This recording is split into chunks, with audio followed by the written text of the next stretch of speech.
كتصبح ناعس. الناس كنهضر معاهم على الاستيقاظ باكرا تيقولوا لي واه حنا وتربحها صحتك.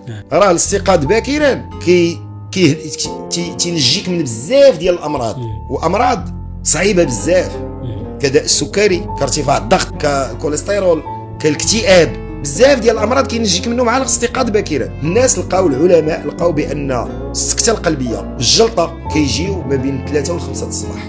3 و 5 الصباح حنا شنو عندنا في الدين ديالنا؟ عندنا الفجر، توصل الفجر حتى هو ما تنوض تصليه لا حكار ما اللي ما يدار. نوض سيدي ياك باغي حياتك تقاد وباغي المستقبل ديالك يكون زوين، كتامن بالله. الا كتقول اشهد ان لا اله الا الله واشهد ان محمد رسول الله مش كتقولها بالفم، كتقولها بالقلب بالعقل. الله اللي خلقني وخلقك الرزاق ذو القوه المتين، اش يقول لك؟ هل من داعي استجيب له انا في السماء الدنيا، وهل من مستغفر اغفر له. وفيق الباترون، تفيق ليه والله ما تفيقش ليه. هذه التفاصيل مهمه جدا. دوك اش من العقليه ديالك؟ الرزاق اللي رازق الباترون ديالك ما تفيقش ليه، ولكن الباترون الا قال لك غدا خصك تفيق مع 3 الصباح كتفيق. ها